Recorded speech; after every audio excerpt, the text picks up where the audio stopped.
Welcome to BPSC दर्पण। आज का हमारा टॉपिक है बीपीएससी में ज्योग्राफी से पूछे गए प्रश्न। ज्योग्राफी से बीपीएससी में अब तक जितने भी क्वेश्चंस पूछे गए हैं उन सभी का स्टडी करेंगे, जहां पर हमें लगभग 250 क्वेश्चंस मिले हैं, जो अब तक मतलब 66वीं बीपीएससी तक, 38वीं बीपीएससी से लेकर 66वीं बीपीएससी तक यह क्वेश्चंस पूछे गए हैं, जो 1990 से लेकर के आपके 2020 तक जितनी भी बीपीएससी के एग्ज़ाम हुए हैं उन सभी में अभी तक ज्योग्राफी से जितने भी क्वेश्चंस पूछे गए हैं उन सभी का संकलन मैं यहाँ पर लेकर के आया हूँ। जैसा कि आप जानते हैं, प्रीवियस ईयर का क्वेश्चंस 2 महीने में बहुत ही इम्पोर्टेंट होता है। प्रथम तो ये है कि आपको यहाँ से ये चीज़ की आइडिया लग जाएगी कि किस टाइप के क्वेश्चंस प्रीवियस में पूछे गए हैं और आपके आने वाले एग्ज़ाम में पूछे जाएंगे। और दूसरी चीज़, यह टॉप इम्पॉर्टेंट क्वेश्चंस होता है, मतलब कहने का मतलब वो वेरी इंपॉर्टेंट क्वेश्चंस होता है जो प्रीवियस ईयर में पूछे जाते हैं। जैसा कि आप जानते हैं कि जो भी क्वेश्चंस प्रीवियस में पूछे गए हैं तो वह कहीं ना कहीं एग्जामिनर के व्यू से या क्वेश्चन सेटर के व्यू से वह इम्पॉर्टेंट रहा होगा और एग्ज़ाम के लिए इसे सिलेक्ट किए होंगे। तो चलिए हम टाइम वेस्ट किए बगैर ज्योग्राफी की स्टडी शुरू करते हैं इस बुक से, जहां पर हम पहले स्टार्ट करेंगे वर्ल्ड ज्योग्राफी, विश्व का भूगोल। यहां से हम स्टार्ट करते हैं और फिर हम इंडियन ज्योग्राफी। टोटल क्वेश्चंस जो हमारे पास है वो 250 है। इन 250 क्वेश्चंस का हम पार्ट वाइज स्टडी करेंगे। और आप अभी तक इस चैनल के साथ नहीं जुड़े हैं या इस चैनल को अभी तक आप सब्सक्राइब नहीं किए हैं तो इसे ज़रूर सब्सक्राइब कर लें। साथ ही यह वीडियो आपको यदि पसंद आए तो उसे आप लाइक कीजिएगा और अपने फ्रेंड को शेयर भी ज़रूर कीजिएगा। तो चलिए हम शुरू करते हैं। निम्नलिखित में से कौन सा सौरमंडल का भाग नहीं है? तो यहाँ पर निहारिका जो है सौरमंडल का भाग नहीं होता है। सौरमंडल का भाग जो है क्षुद्र ग्रह है, धूमकेतु है, ग्रह है, तारा है, ये सभी सौर ग्रह के भाग होते हैं। हमारे सौर ग्रह का सौरमंडल का निर्माण जो है लगभग 4.6 बिलियन वर्ष पूर्व हुआ है। नेक्स्ट क्वेश्चन देखते हैं। वैज्ञानिक जिन्होंने सर्वप्रथम खोज की थी कि पृथ्वी सूर्य के चारों ओर घूमती हैं, वह वैज्ञानिक थे आपके कोपरनिकस। ठीक है। 1514 में एक हस्तलिखित पुस्तक है लिटिल कमेंट्री, क्या था कि लिटिल कमेंट्री में कोपरनिकस ने इस सिद्धांत का प्रतिपादन किया था। तो एग्जाम में याद रखेंगे लिटिल कमेंट्री किसकी बुक है, तो यह कोपरनिकस का बुक है।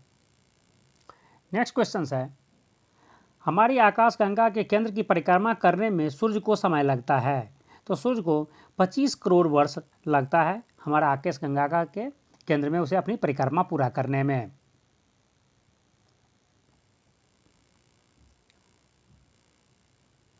नेक्स्ट क्वेश्चन देखते हैं। हमारे अंतरिक्ष में कितने तारामंडल हैं? तो हमारे अंतरिक्ष में 88 तारामंडल हैं और इनमें अधिकांश जो है दक्षिणी गोलार्ध में ही दिखाई देते हैं। जिन तारामंडल के तारे ध्रुव तारे की ओर संकेत करते हैं वह है सप्तऋषि। जैसा कि आप जानते हैं सप्तऋषि में जो आगे के 2 तारे होते हैं एक लाइन से, उसके ठीक सामने में जो तारा होता है उसे ध्रुव तारा कहते हैं। ग्रह जिसका कोई उपग्रह नहीं है, तो यह ग्रह है आपका इस ऑप्शन के अनुसार मंगल, बुध, प्लूटो और नेपटूनियस में से बुध है। ठीक है। वैसे बुध और शुक्र दोनों में से किसी के पास अपना कोई ग्रह नहीं है। तो याद रखेंगे यदि ऑप्शन में बुध के साथ साथ शुक्र भी होता तो आपको ई ऑप्शन होता है अकॉर्डिंग टू बीपीएससी। ठीक है। तो यहाँ पर बुध दिया है और शुक्र के पास भी अपना कोई उपग्रह नहीं है। सौरमंडल का सर्वाधिक गर्म ग्रह है। सौरमंडल का सबसे गर्म ग्रह शुक्र है। ठीक है। और यह सबसे चमकीला ग्रह भी है और इसे भोर का तारा और सांझ का तारा भी शुक्र ग्रह को ही कहा जाता है। देखिए यहाँ पर दे भी दिया इवनिंग स्टार किस ग्रह को कहा जाता है, तो शुक्र ग्रह को कहा जाता है। उसे इवनिंग के स्टार की तरह मतलब सायंकाल का तारा के साथ साथ सुबह स्टार, मॉर्निंग स्टार भी कहा जाता है। ठीक है। और जबकि लाल ग्रह की बात करें तो लाल ग्रह मंगल को कहा जाता है। पृथ्वी तक पहुंचने के लिए सूर्य से चला प्रकाश का समय लेता है, यह लगभग 8 मिनट लेता है अकॉर्डिंग टू क्वेश्चंस है, लेकिन टोटल एक्चुअल टाइम उसको 8 मिनट 19 सेकेंड लगता है। ऑप्शन में 8 मिनट ही दिया था। पृथ्वी को सूर्य की परिक्रमा करने में समय लगता है, उसे 365.25 डेज लगता है। यहाँ पर दो अलग अलग थ्योरी है, ठीक है। एक के अकॉर्डिंग जो ये है 365.25, तो यह 365 दिन 6 घंटे 9 मिनट और 9.51 सेकेंड समय लगता है, ये टोटल है। जबकि दूसरी गणना के अनुसार उसे 365 दिन 5 घंटा 48 मिनट 45.2 सेकेंड, मतलब 365 दिन 2.42 दिन लगता है।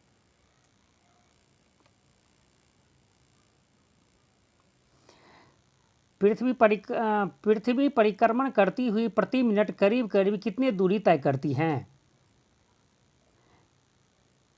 तो यहाँ पर जो आंसर होगा आपको, ये एक्चुअली प्रति मिनट जो है सो टोटल एवरेज बात किया जाए किलोमीटर में तो यह है 27.8 किलोमीटर प्रति मिनट के रफ्तार से पृथ्वी अपनी दूरी कवर करती हैं। और उसमें यहाँ पर दिया, और ये ऑप्शन में से कोई भी ऑप्शन इसमें मैच नहीं कर रहा है, इसलिए यहाँ पर आंसर नहीं दिया गया, स्टार लगा दिए गए हैं। पृथ्वी पर मरुभूमि होने की संभावना अत्यधिक रहती है, तो यह अत्यधिक कहाँ पर रहती हैं? तो यह आपके 23 डिग्री अक्षांश के पास रहती हैं। इसका आंसर होगा बी।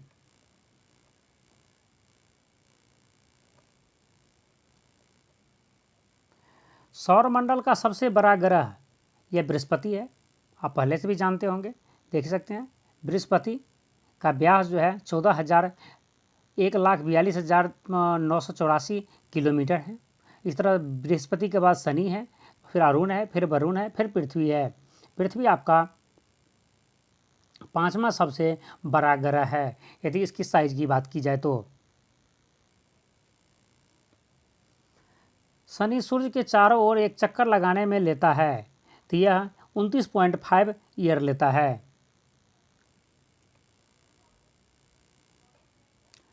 यूरेनस सूर्य के चारों ओर एक परिक्रमा में लेता है, तो यह 84 वर्ष लेता है। यूरेनस सूर्य की एक परिक्रमा करने में 84 साल का समय लेता है। और यूरेनस के 27 ग्रह हैं, उपग्रह हैं। किसी स्थान का मानक समय स्टैंडर्ड टाइम निर्धारित करने का आधार होता है, यह प्रधान मध्याह्न रेखा होता है उसका आधार। और यहाँ पर एक क्वेश्चन आप जरूर याद रखें कि ये प्रधान मध्याह्न रेखा जो है किन किन देशों से होकर गुजरती हैं, ठीक है, जिसे आप ग्रीनविच टाइम बोलते हैं। देखिए, प्रधान देशांतर को अंतर्राष्ट्रीय देशांतर रेखा या ग्रीनविच देशांतर के नाम से जाना जाता है। इंग्लैंड के ग्रीनविच स्थित रॉयल ग्रीनविच ऑब्जर्वेटरी से होकर गुजरती हैं। ग्रीनविच जगह है इंग्लैंड में, यहीं से वह गुजरती हैं, ठीक है। 0 अंश देशांतर पर स्थित इसी रेखा द्वारा अंतर्राष्ट्रीय मानक समय स्टैंडर्ड टाइम निर्धारित किया जाता है। यह 0 डिग्री आप देशांतर बोल सकते हैं, जिससे समय निर्धारित होता है। और 180 डिग्री देशांतर से उसे अंतर्राष्ट्रीय तिथि रेखा बोलते हैं, उससे तिथि निर्धारित होती हैं। तो देखते हैं, जैसे प्रधान रेखा या 0 डिग्री देशांतर रेखा बोलते हैं, किन किन देशों से गुजरती हैं। तो ये United Kingdom UK, France, Spain, Algeria, Mali, Burkina Faso, Togo, Ghana और अंटार्कटिका जो दक्षिण ध्रुव है उससे होकर गुजरती हैं। अंतर्राष्ट्रीय दिनांक रेखा इंटरनेशनल डेट लाइन खींची जाती हैं। यह प्रशांत महासागर से होकर खींची गई हैं। और जहाँ जहाँ पर बीच में कोई देश आ जाते हैं तो उसको टेढ़ा मेढ़ा भी किया गया है, सीधी लाइन नहीं है यह।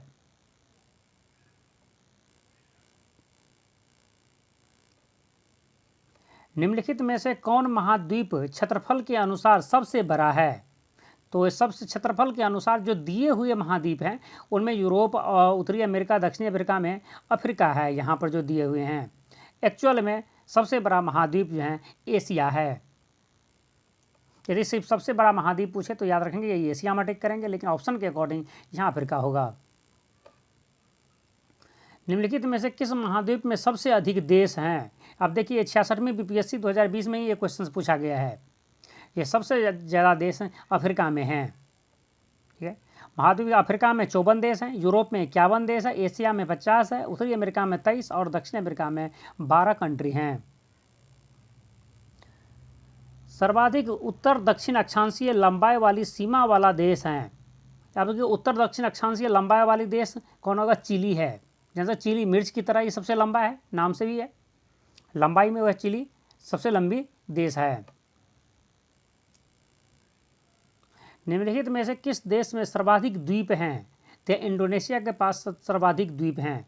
तो इंडोनेशिया के पास टोटल 17,508 द्वीप हैं, जिसमें फिलीपींस के पास 7,641 द्वीप हैं, मालदीव के पास 1192 द्वीप हैं। निम्न में से कौन सा द्वीप क्षेत्रफल में सबसे बड़ा है? तो यह बोर्नियो द्वीप, याद रखेंगे बोर्नियो द्वीप जो यहाँ पर दिया हुआ उनमें क्षेत्रफल में सबसे बड़ा द्वीप है। निम्नलिखित में से कौन सा देश भौगोलिक दृष्टि से सीमा रहित सबसे बड़ा देश है? अब देखिए यहाँ सीमा रहित का मतलब है जिसके पास सीमा नहीं है, ऐसा नहीं है कि ये एक द्वीप के तरह है, समुद्र में है, किसी दूसरे देश के साथ उसका सीमा का लगाव नहीं है, जबकि समुद्र में है वह द्वीप, सब समझ ही सकते हैं उस टाइप से हैं। तो इसमें है सबसे बड़ा जापान। जो दिए हुए आपको देश हैं न्यूजीलैंड, फिलीपींस, क्यूबा और जापान में जापान सीमा रहित सबसे बड़ा देश हैं। वैसे दुनिया में क्षेत्रफल की दृष्टि से सबसे बड़ा देश तो रसिया है।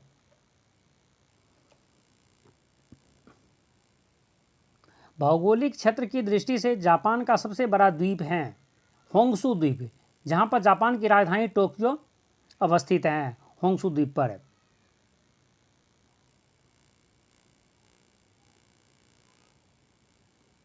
ग्रीनलैंड निम्न देशों में से किस देश का भाग है? तो यह डेनमार्क का भाग है। ग्रीनलैंड पर यहाँ पर पढ़ देते हैं आपको। ग्रीनलैंड क्षेत्रफल की दृष्टि से विश्व का बृहत्तम द्वीप है। मतलब चाहते हैं आप जानते होंगे कि ग्रीनलैंड जो है क्षेत्रफल की दृष्टि से दुनिया का सबसे बड़ा द्वीप है, और सबसे बड़ा द्वीप समूह इंडोनेशिया के पास है, जो मैं पहले ही बता चुका हूँ इसी वीडियो में। ग्रीनलैंड डेनमार्क के अधीन है। ग्रीनलैंड का सबसे बड़ा और राजधानी नगर है। नूक समुद्र तल से ऊंचाई उसका जो है वह 1 से 3 मीटर तक है। तो यह हमारा एक छोटा सा वीडियो था सामान्य ज्योग्राफी का, जिसमें वर्ल्ड ज्योग्राफी का हम स्टडी किए हैं टॉप 25 क्वेश्चंस, और नेक्स्ट के क्वेश्चंस हम अगले वीडियो में स्टडी करेंगे, जहां हम 26वां क्वेश्चन से लेकर के 50 क्वेश्चन तक करेंगे। साथ साथ हम आगे टोटल टॉप 250 क्वेश्चंस का हम यहाँ पर डिस्कस करेंगे। तो यह वीडियो आपको पसंद आया हो तो उसे लाइक कीजिए, अपने फ्रेंड्स को शेयर कीजिए, और आप अभी तक इस चैनल को सब्सक्राइब नहीं किए हैं तो इसे ज़रूर सब्सक्राइब कर लें। साथ ही बेल आइकन को भी प्रेस कर दें, जिससे मेरे नेक्स्ट वीडियो का नोटिफिकेशन आप तक आसानी से पहुंच जाए। Thank you very much.